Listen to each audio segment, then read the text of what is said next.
السلام علیکم ورحمۃ اللہ وبرکاتہ۔ ناظرین و سامعین، استقبال ہے آپ کا ہمارے یوٹیوب چینل بزم تھانوی پر۔ آج کل ایک اعتراض بہت عام ہے کہ مدارس کے طلبہ فراغت کے بعد کیا کرتے ہیں، ان کے لیے نوکریاں کہاں ہیں؟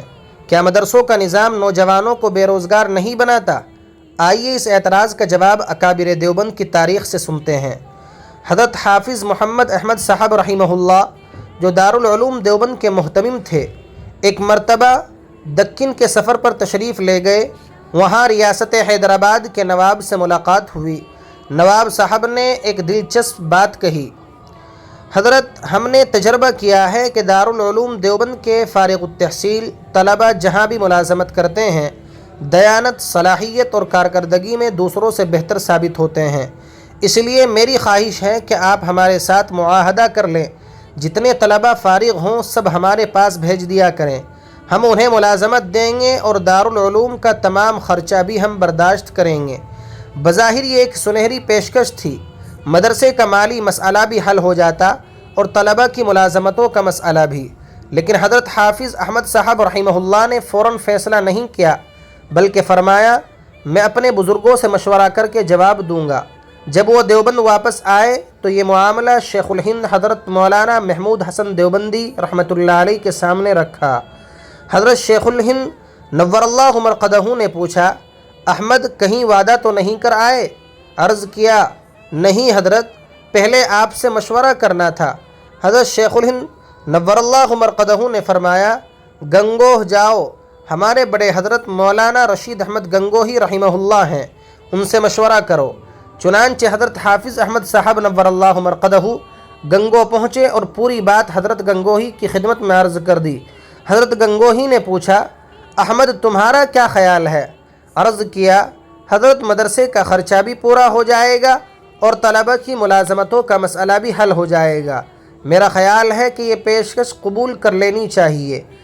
یہ سن کر حضرت گنگوہی نور اللہ مرقدہ نے ایک ایسا تاریخی جملہ فرمایا جو آج بھی رہنمائی کا مینار ہے۔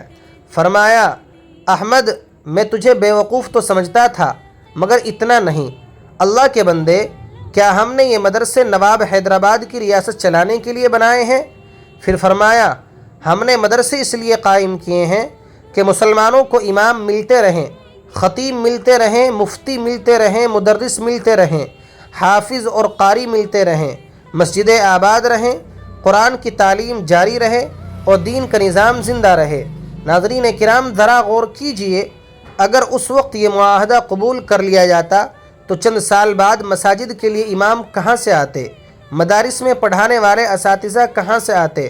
فتویٰ دینے والے مفتیان کرام کہاں سے آتے؟ قرآن کریم پڑھانے والے حفاظ اور قراء کہاں سے آتے؟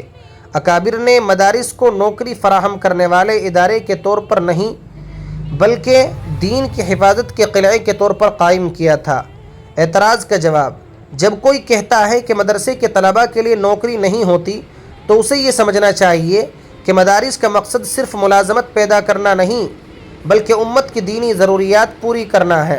جس طرح میڈیکل کالج ڈاکٹر پیدا کرتے ہیں، انجینئرنگ کالج انجینئر پیدا کرتے ہیں، اسی طرح مدارس امام، خطیب، مفتی، مدرس، حافظ اور داعی تیار کرتے ہیں۔ اور حقیقت یہ ہے کہ دنیا کی کروڑوں مساجد، ہزاروں مدارس، مکاتب، دارالافتاء اور دینی ادارے انہی فارغین مدارس کے ذریعے چل رہے ہیں۔ اس لیے یہ کہنا کہ مدارس کے طلباء کے لیے کوئی میدان نہیں، تاریخ اور حقیقت دونوں کے خلاف ہے۔ اللہ تبارک و تعالی ہمارے اکابر کی بصیرت کو سمجھنے اور ان کے مشن کو آگے بڑھانے کی توفیق عطا فرمائے۔ شکریہ، جزاکم اللہ خیرا و احسن الجزاء۔